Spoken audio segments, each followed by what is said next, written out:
Okay, so this is front view of the patient. हम लोग देखेंगे, सो ये साइड का ज़्यादा है, ये साइड का कम है। पेशेंट बॉडी बिल्डर है तो फैट ऑलरेडी बहुत कम है, पिंच बहुत पतला हो रहा है।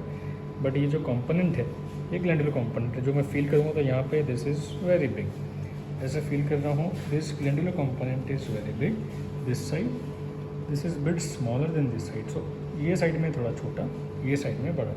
निप्पल का साइज़ देखूंगा, so this nipple is bigger, this nipple is smaller. Patient ने की जो चेस्ट मसल है वो ऑलरेडी डेवलप्ड है उनकी। एक बार टाइट करो चेस्ट, राइट, चेस्ट को टाइट करेंगे, टाइट करा, राइट। सो ये चेस्ट है, यहाँ पे उनकी पूरी फर्स्ट क्लास मसल्स फील हो रही है। सो जितना भी एक्स्ट्रा पार्ट है ये ऐसे रखना, ये एक्स्ट्रा पार्ट है, दिस इज ग्लैंडुलर कंपोनेंट, जो कि प्रोबेबली इस केस के अंदर स्टेरॉइड इंड्यूस हो सकता है, राइट। सो अभी हम लोग इसको रिड्यूस करेंगे। यहाँ पे यही है कि हमको निप्पल का साइज़ जो है वो पोस्ट सर्जरी दोनों सेम होना चाहिए, बिकॉज अभी this one is very big, this is smaller. सबको पोस्ट सर्जरी दोनों निप्पल का साइज सेम रखना है, प्रोजेक्शन सेम रखना है, दोनों का अपीयरेंस जो होता है वो ऑलमोस्ट सेम रखना है। कर दिए? ओके, सो ये लाइपोसक्शन करने के बाद में जो प्रोजेक्शन दिख रहा है, so this is glandular projection only. ये पेशेंट का टफ ग्लैंड है। सो ये साइड का this is small, this is big, ये निकालना है स्टॉप। ओके, पेशेंट इज 29 और ये उनका फ्रंट अपीयरेंस। इसके अंदर ये वाली साइड में ज़्यादा ग्लैंड था, उनको छोटी इंसिजन से निकालना था। लाइपोसक्शन करके फैट को निकाला है पहले, उसके बाद में ग्लैंड का साइज थोड़ा कम हो गया है। ये जब कम हो जाएगा तो क्वेश्चन होता है कि स्किन पर रिंकल आएगा क्या? तो इस पेशेंट में नहीं आएगा, क्योंकि पेशेंट की चेस्ट की मसल बहुत अच्छी डेवलप है। जिन पेशेंट में चेस्ट की मसल एक्सरसाइज से डेवलप नहीं होती उनमें स्किन के रिंकल्स आ सकते हैं, बट इसमें प्रोबेबली स्किन का रिंकल नहीं आएगा। जल्दी दिखाओ करनी। सो यहाँ पे इंसिजन लेके हम लोगों ने ग्लैंड फैट निकाल दिया है। यहाँ पे छोटा ग्लैंड निकला है और ये बहुत बड़ा ग्लैंड निकला है, जिस पेशेंट को अनइक्वल था। So this is a big gland, बहुत बड़ा ग्लैंडुलर टिश्यू, इसको फील करेंगे हम लोग। सो ये पॉसिबल नहीं है लाइपोसक्शन से निकालना, because this is tough fibrous tissue. Liposuction में फैट निकलता है, ग्लैंड पॉसिबल नहीं है। इंसिजन से निकाला है, इसको भी क्लोज कर। अभी ये पेशेंट की जो पिंक पिंक दिखाई दे रही है, ये पेशेंट की मसल है, जो कि ऑलरेडी उन्होंने डेवलप करी हुई है एक्सरसाइज करके। So gland is out and now only muscle. अब पेशेंट को हम लोग ऐसे लेटर करके दिखाएंगे तो सब कुछ नॉर्मली दिखेगा। तो हम लोग पेशेंट को खड़ा कर, हमेशा पेशेंट की सर्जरी करो नहीं करो, लटाने के बाद में पेशेंट हमेशा चेस्ट फ्लैट ही दिखती है। हम लोग पेशेंट को खड़ा करके कंपैरिजन करेंगे तो समझ में आएगा। स्टॉप। दोनों निप्पल दिखना चाहिए। ओके, अभी सर्जरी के बाद में दोनों निप्पल का साइज सेम हो गया। तो इसका रीज़न ये है कि इस साइड में निप्पल बड़ा था, इसका डबल, क्योंकि जो अंडरलाइन ग्लैंड होती है वो उसने इस निप्पल को ओवर स्ट्रेच खींच के रखा हुआ था। जैसे वो ग्लैंड निकाली तो निप्पल अपने ओरिजिनल शेप में आ गया, साइज में आ गया। तो ये दोनों इक्वल हैं, ये देखेंगे तो दोनों भी इक्वल है।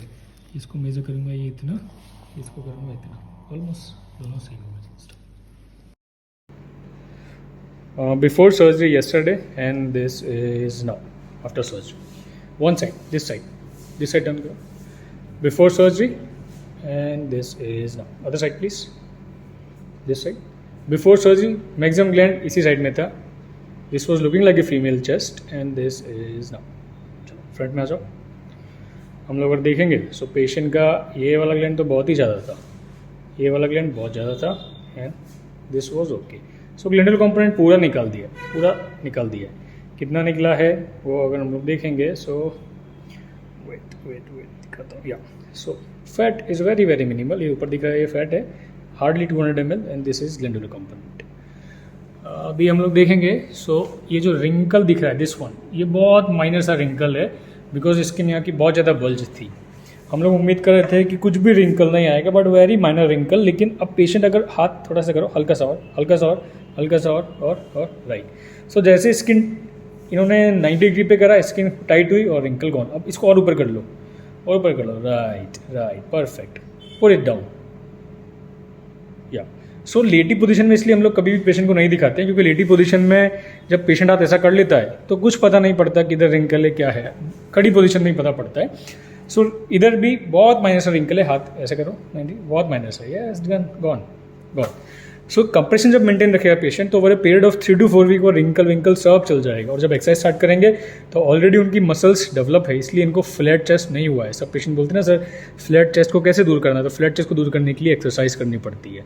ये पेशेंट की मसल ऑलरेडी बनी हुई है, सो इसलिए इनकी फ्लैट चेस्ट नहीं हुई है। जिन पेशेंट की फ्लैट चेस्ट होती है उनको एक्सरसाइज करके ये वाली मसल्स को और डेवलप करना पड़ता है। तो हम लोग अभी पेशेंट प्रोफेशनल बॉडी बिल्डर है तो वो इसको एक्सरसाइज करके और ज़्यादा डेवलप कर लेंगे and that he be having more smoother appearance. So this is result after 24 hour. Patient is from Rajasthan, Jaipur, and if he satisfied, he has to do thumbs up. Okay, ठीक। अच्छा, contact करने के लिए आपको Instagram account है plastic surgeon लोग, वहाँ पर मैसेज करना है। और इन पेशेंट के सबके फॉलोअप बाद में कैसे दिखते हैं, ये glands and fat Instagram account है, वहाँ पर डाला हुआ है, तो वो दोनों पे विजिट करना है। वो दोनों विजिट करेंगे तो एक बहुत अच्छा आइडिया हो जाएगा। दूसरा, जब कॉन्टेक्ट करते हैं तो आपको एक नंबर मिलेगा कंसल्टेशन के लिए, तो आपको कंसल्टेशन करके सब पता पड़ जाएगा कौन सा हॉस्पिटल में, 3-4 हॉस्पिटल्स में काम करता हूँ, तो आपको कौन सा वाले में अपॉइंटमेंट चाहिए, डे वाइज वो सब होता है, वो सब आपको वहीं पे पता पड़ेगा। That is all.